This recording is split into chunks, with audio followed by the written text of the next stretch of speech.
So, welcome to Promoting Advocacy Programs 101. Today, over the next sort of 30 minutes or so, we're going to take you through some best practices and share some strategies for your brand advocacy program recruitment. The aim of this session was to really kind of inspire and support any brands that were either currently running a brand advocacy program and were looking for sort of some quick wins and new opportunities with their recruitment, or whether you're a brand and you've just started with your advocacy program or thinking about starting and you're looking for some strategies in terms of how to get started. And before we get going and talking any further, let's introduce ourselves. Cool. So I'm Kitty. I'm a brand success executive at Joule. So for those of you who don't know Joule, Joule is a software service that builds brand advocacy programs for e-commerce brands. And the first question we need to ask is, what is brand advocacy? So brand advocacy is essentially any action that involves supporting or recommending a brand. If we think about it in a really basic way, if I was to recommend a restaurant to a friend, the chances of my friend going, enjoying it and going again is so much higher than if she saw a recommendation on an advert. And the reason why we work in brand advocacy is because every brand is a network of people.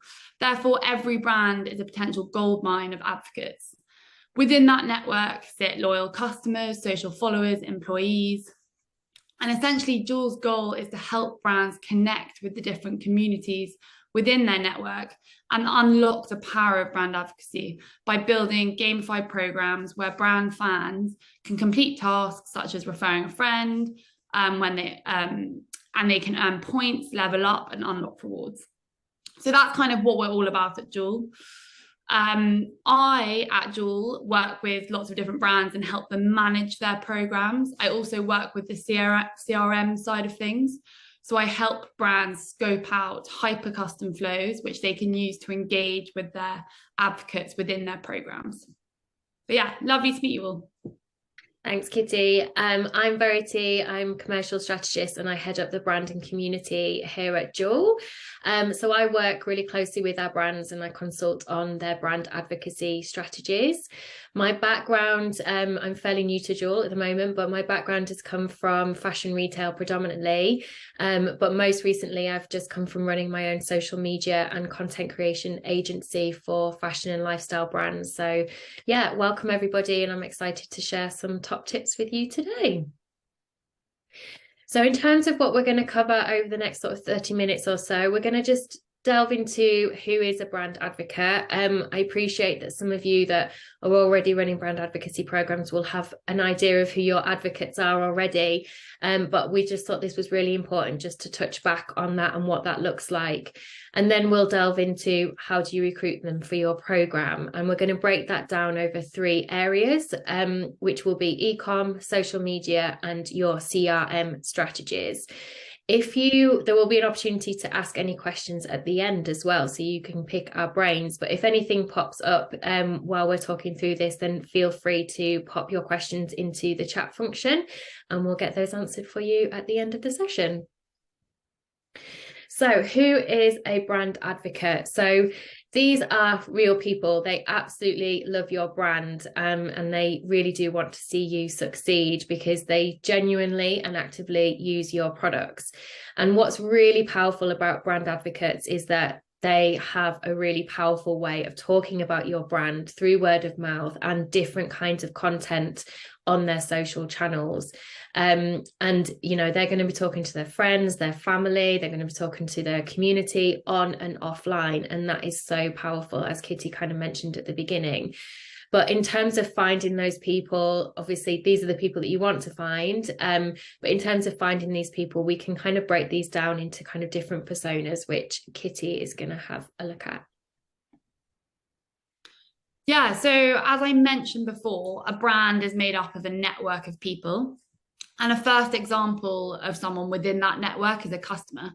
So you can see here, we've got an example of a Frugy customer. They love the brand, they follow the brand, they have lots of friends who obviously they can connect with, and we want to connect with through them. So this is just your first example.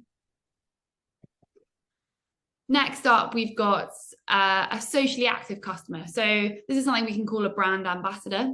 Unlike your standard customer, they, as I mentioned, are more socially active. They've got a high following. Maybe that's on Instagram or YouTube, for example. But again, the common theme here is that they're lovers of your brand. And then on the other hand, we've got the employees. Again, these guys might not be socially active, but they're constantly connecting with people in store and connecting with your customers and obviously their own personal community. And again, of course, these are probably your most enthusiastic brand fans. And then finally, we've got industry experts. So within the realm of beauty, for example, that might be a makeup artist, or as we've got here, a professional educator. They may or may not have a big social following, but they connect with potential customers through education, essentially. Amazing. Thanks, Kitty. So how do we find them? So like I said, we're going to break this down into 3 areas now: e-commerce, socials, and CRM. And Kitty is going to kick us off with e-commerce. Cool. Thanks, Verity. So when thinking about creating a brand advocacy program, it's really important that you create space for it on your website. Not only just to explain to your potential advocates how the program works, but also to give your program that credibility and validation that it needs. You need to take ownership of the program, right? And where better to do that than on your e-commerce? So a few things to think about and include on this page would be an introduction to the program. You know, why are we here? What's important to the brand? Why are you building out this community? An intro to the perks and rewards. So what's the benefit to the advocate of joining the program?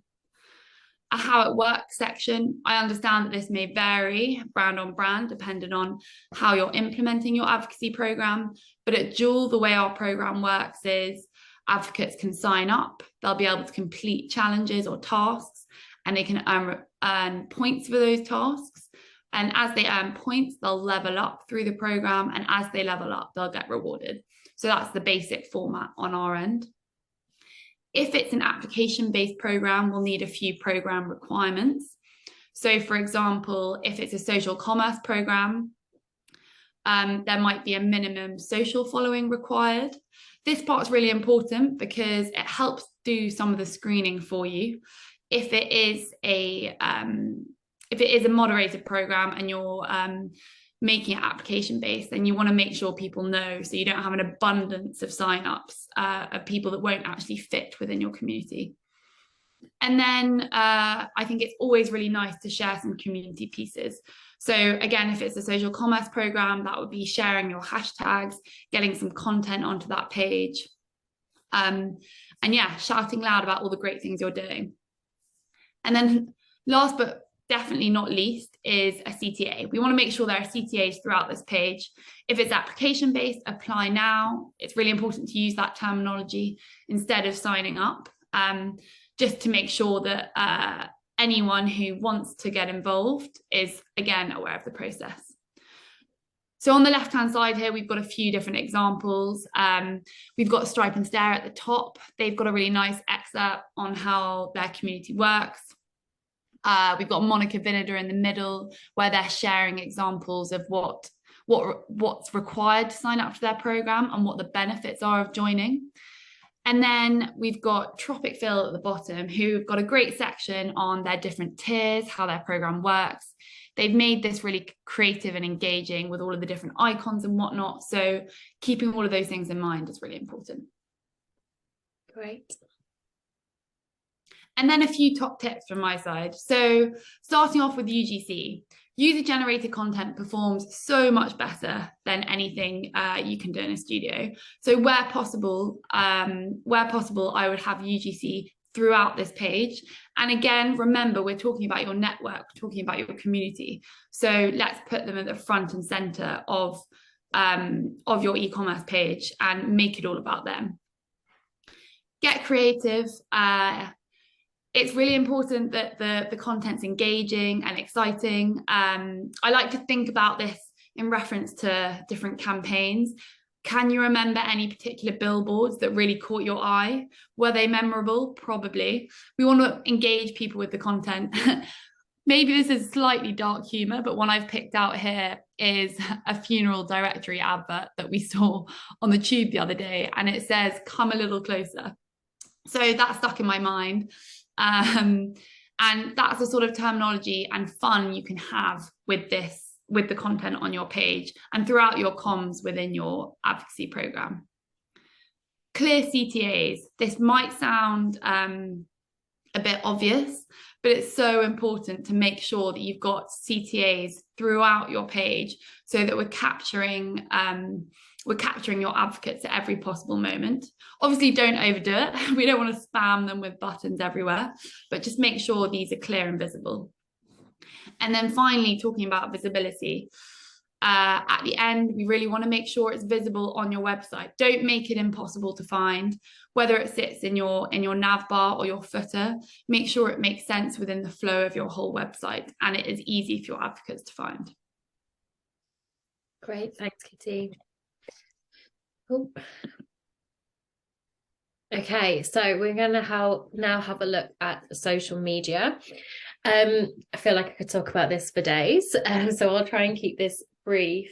What we've found when it comes to social media and the best ways for kind of recruiting for your brand advocacy is having a combination of your organic posting across your stories, reels, think about all the platforms that you've got and that you can utilize as well. So whether that be TikTok and Facebook, and combine that with an outreach program with direct messages, and then layer that on top with your paid ads as well. What's really good about this is, depending on the size of your brand and how much resource and time you've got within your team, you can kind of layer this up. You can tackle it all at once, or you can obviously take one element at a time. So in terms of top tips, when it comes to just general sort of organic posting, what you'll probably find is that using content types that you know your audience engages with the most will probably be really effective for you, whether that's using graphic posts or using graphics that are animated, or whether your audience really like carousels where they can swipe through and find out lots of information, or whether they prefer sort of copy that's a little bit longer. Just try and tailor it to where you found the most engagement with your content before, but also don't let that sort of like lead you too much. As you'll probably know with social media, it's all about testing different things. So you can test slightly different formats and use copy that is going to sort of entice and intrigue your audience. So you can talk about the program in general, or you can maybe talk about some of the tasks that some of the advocates are already doing to kind of get them excited and make them feel they want to be part of it. But I think with this, what really is important is to make sure you are regularly promoting about your brand advocacy program. I think what we find is that, brands can probably post once or twice and then it stops. But as your followers grow, you really need to make sure that this is part of a content plan. It's a content pillar for you. As you've got a brand advocacy program, it should really be a really strong pillar in terms of that content. If you are telling people to head to the link in bio, make sure that you have a dedicated link in bio link if you can, and making sure that it's really quick and it's really easy for people to head to that sign up page that Kitty's just talked you through. Because as we all know, we're getting more lazy and lazier with social media, and we need as little click-throughs as possible to kind of get us to where we need to be. And then with stories, you can get creative here in terms of, you can make it short and sweet. You can play around with longer story sequences. But again, top tip here is just to really make sure you've got a dedicated story highlight. And I would say try and make sure you've got one for your recruitment program. So that's talking about what's involved, who you're looking for, the rewards, what it's called, and where to go to, but also have a highlight for, as you start to generate UGC content, that you've got a story highlight that is dedicated to that as well. So you've almost got like a resource, a go-to resource of inspiration for your future brand advocates as well. And again, update these as regularly as possible. As we all know, with story highlights, it shows the oldest content first. So you want to be updating this so it stays relevant and ideally stays top of the feed, especially within those first sort of like few weeks of you launching your brand advocacy program. The next few slides are just a few visual examples of what this could look like. So like I said, you could make this a little bit longer, really delve into what is involved, what you can get out of it, what are the rewards, who you're looking for, and making sure that it's got clear links and call to actions. Or you can make it short and sweet and just make it quite punchy and make it quite powerful to get people to click on that apply now page.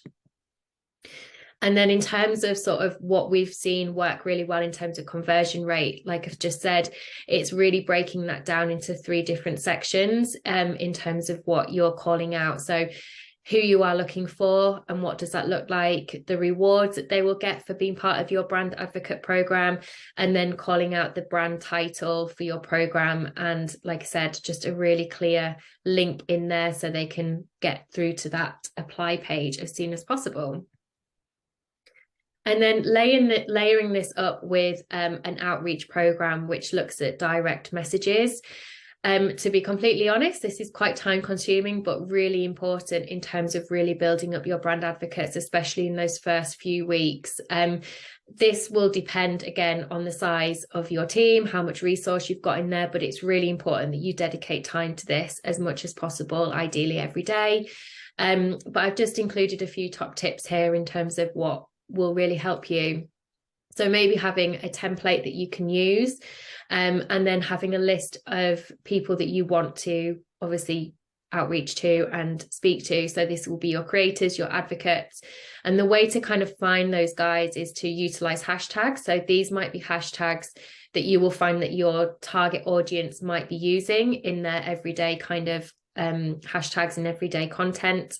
Or it might be that they have tagged your branded hashtag as well. So making sure that you are researching those hashtags and having a look through there.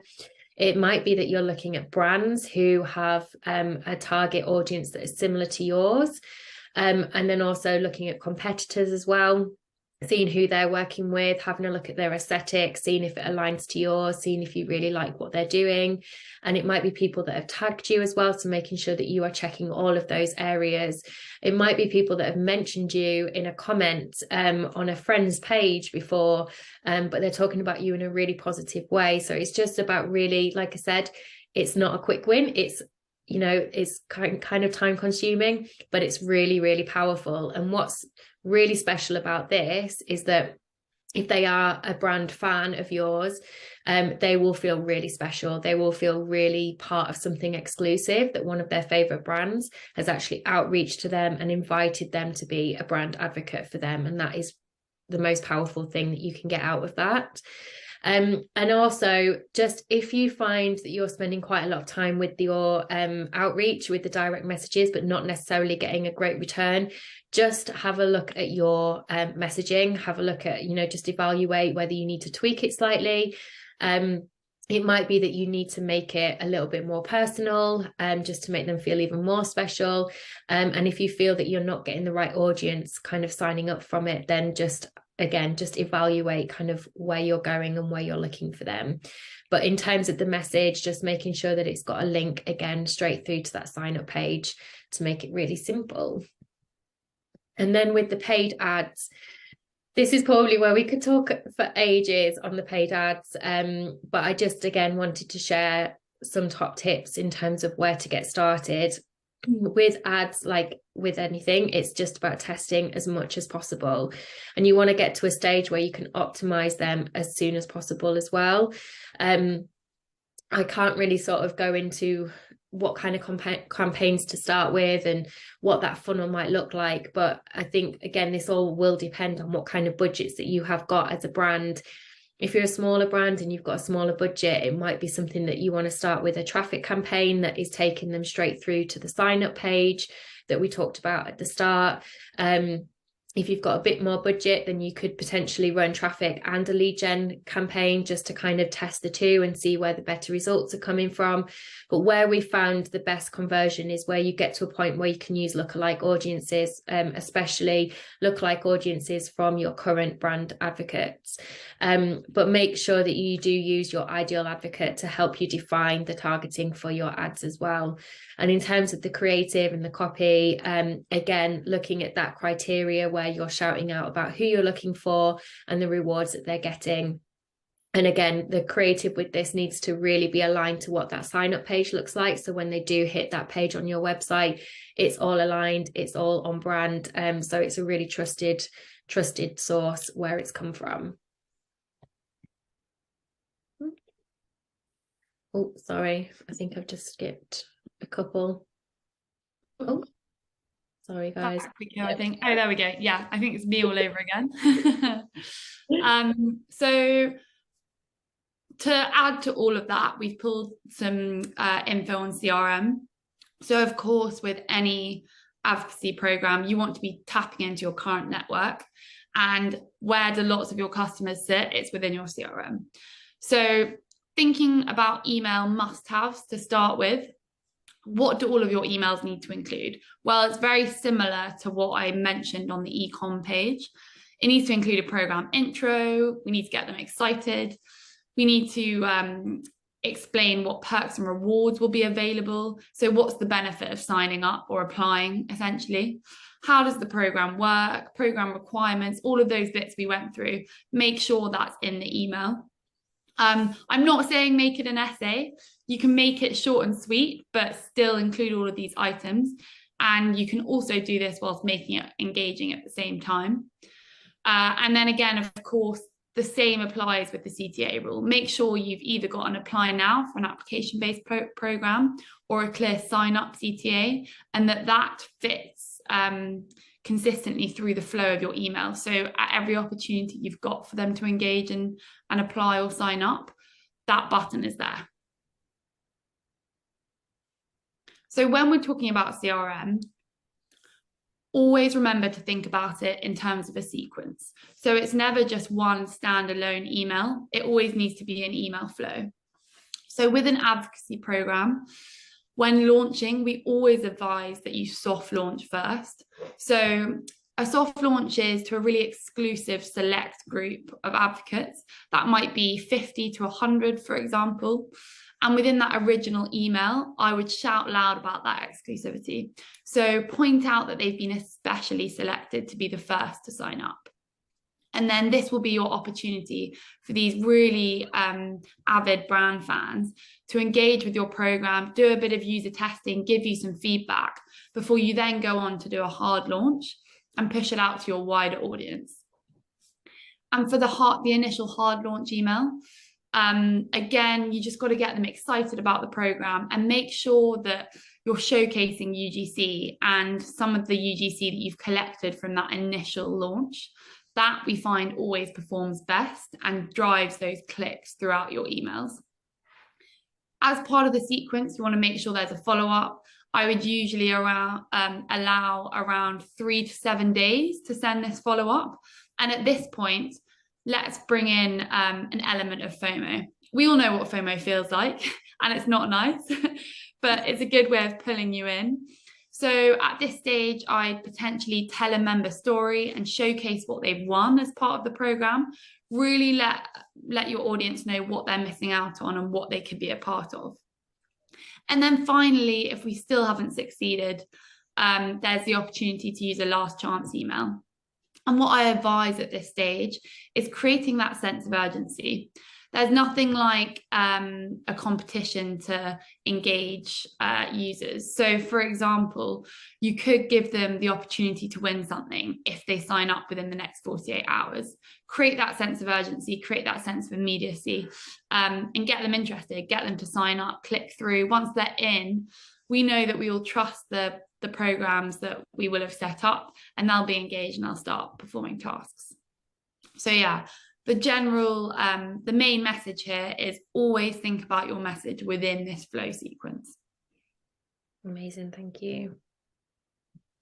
And then a few top tips. So first of all, segmentation. That's really important with any email campaign. If we're thinking about customers, we can segment in different ways. So, for example, you could have your high rollers, who are your customers who purchase all the time. They have a really high average order value, and they also engage with your newsletter consistently. Your brand enthusiasts might be those people that don't purchase as often, or their average order value isn't as high, but they're constantly engaging with your newsletters, always clicking through, big brand fans essentially. So I would segment in these different ways just to make sure your messaging is targeted. And also it will help you take learnings from your email flows and improve and optimize them for next time. Be timely. So there's always an optimal sending time. Always bear this in mind. You don't want to send your email out at 3 o'clock on a Monday because it might not get that much traction, whereas 7 p.m. on a Sunday might be optimal for your brand. Again, this is very brand specific, so I can't advise on specific times, but keep this in mind when you're setting up a flow. Be specific. So what I mean here is, when I say be specific, I'm thinking about my personal inbox and all of yours. We all know what it feels like to be spammed with emails. I get millions of email promotions in my inbox every day. Maybe millions is an exaggeration, but you know the point I'm making. No, it feels like it. Exactly.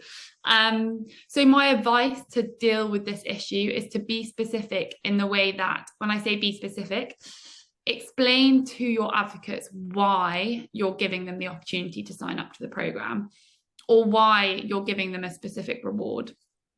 I get an email giving me 10% off all the time, but if I got given an email saying, congratulations, you've done XYZ, so you are being rewarded specifically for that action, then it makes more sense, and it will create that understanding that I need to make it feel special. I'm not just one in a million, I've been chosen, and that's why I've received this email, and that's why it's interesting to me personally. And then finally, making it personal.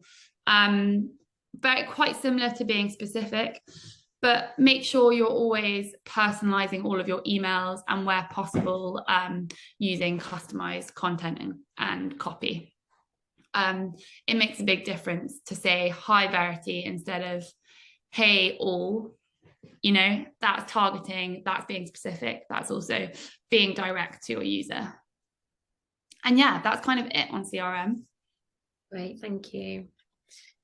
I hate it when you get an email and they've accidentally kind of forgot to take out the insert name box, and you're like, oh, hello. Yeah, that's a fatal error. It happens far too much. Okay, so just to kind of round up the areas that we've talked about, we just wanted to show sort of a bit of a sequence in terms of how you may put this together. Please bear in mind that this should be an ongoing thing. It's not necessarily sort of like, here's the start, here's the finish. But I suppose if you're just getting started, this might be a really great way to look at it in those first sort of like 4 to 5 weeks. So you'd start up with setting up and launching your ecom page that Kitty talked you through, launching that first CRM campaign, and then layering that on with your social media activity. So starting off with your first Instagram DM push, alongside your organic posting across your different channels, and then launching your paid ads on top of that. What I should have said maybe in the paid ads is that what you could potentially do as well is maybe try boosting some posts. I know some paid managers might be kind of hating me for saying that right now, but it would be a great way to kind of like just test the waters with some interest-based boosting, and also that would really help if you haven't got loads of budget as well. So when you see some organic posts performing really well around the brand advocacy, you could potentially do some boosting, but that would obviously form as part of your paid ads strategy. And then moving on from that, this is where you'd probably start to have your second and third pushes through of your CRM and your DM pushing as well. I think those are two really key areas where you're going to see some really great signups if you dedicate some time to it. Kitty, did you have anything else you wanted to add to this timeline? No, I think you've captured everything there. Great. Okay, so Q&A. Has anyone got any questions? Shall I have a look and see if anything's come through? Yeah, I think there are a few in there. Okay, so what consistency and frequency would you recommend pushing CRM, emails, or socials post-launch? So I can take this one. When it comes to like CRM frequency, I would say that we recommend doing that big launch as we went through step by step, and then probably looking to repeat this every 3 months or so. But then, of course, building on top of that, you can feature the program in email banners and that sort of thing. With the socials, I'd say this is more of an ongoing and consistent thing. Do you agree with that, Verity? I think it's something that should be regular and consistent throughout the lifetime of your advocacy program. Yeah, definitely. I think with socials, it's really important that it's probably, if you were launching a big campaign, that this is treated very similar to it. When you post once on social media, I think, there's a high percentage. I think, gosh, only maybe 30% of your followers will see that one post that's gone through to the grid. So it is really important that you find different ways to keep communicating about it and, sort of just regularly doing it, definitely. How do you track where ambassadors have come from? That's a good question. I've had that before, actually. So on the Joule, the way we do that is on the sign up form. So we'd always advise including, if possible, within any of your sign up forms, a little drop down where advocates can select and submit where they've come from. It's obviously not the perfect solution, but it's a good way of keeping a rough track on where people are coming from. Yeah. Being a small brand with a low budget, how much money is minimal to see results with paid ads? I'll let you take that one. I really wish I had the answers to this. I think with paid ads, there is no magic formula in this. I think I mentioned it really does come down to the budgets that you have got as a brand. We've seen results with various different budgets, haven't we? Most recently we've had a brand that had just had £10 a day and saw some really great signups with just, and I would probably say that would be your minimal spend, £10 a day. I don't think you will get much for your buck with much less than that. And again, it depends on how fast, how quickly you want to build up data, how quickly, you want to get those signs up in terms of how much spend you put behind it. I think if you kind of got a £10 a day spend, £10, you'd be looking at sort of running those traffic ads initially. You could do some lead gen ads on £10 a day. But again, that all kind of depends on, the audiences that you're pulling that through to, and how that's going to be spread out. If obviously if you double that, then you could potentially run 2 campaigns at the same time and again do some more of that A/B testing. But to kind of answer that, the minimal would be $10, but again, it will probably build a lot slower if you sort of had something more $50 a day to spend on it. We could do a whole workshop on this, couldn't we, Kitty? Yeah, we really could. Okay, I think we've got time just for one more. Okay, where should we start? Should we try all 3 channels at once or test one at a time? For me, Kitty, you might think differently, but I think this is brand dependent on sort of like the resource that you've got to kind of put behind it. Obviously, if you've got quite a few people in the marketing team and a bit of resource to put behind it, then I don't know, what do you say, Kitty? So I'd be thinking about all of them together, but obviously understanding that in an ideal world that you would launch everything at once. But of course, every team is restricted to their capacity. So obviously keep the comms consistent throughout. But if I was starting off, I'd probably start with DMs and then look to CRM. And then as a follow-up, work with paid ads, because that's when you're really reaching outside of the existing network that you already interact with. So I'd always start with your existing network through DMs, through CRM, and then look to paid ads after that. Yeah, it's a great point. Brilliant. Okay. Well, thank you so much for joining us today. Appreciate this was kind of top line, but if you have any questions or if you want to reach out to us individually about any of the areas that we've touched upon today, then our emails are on the screen now. And yeah, just please feel free to email us and we'll get back to you. Thank you so much. Thanks a lot.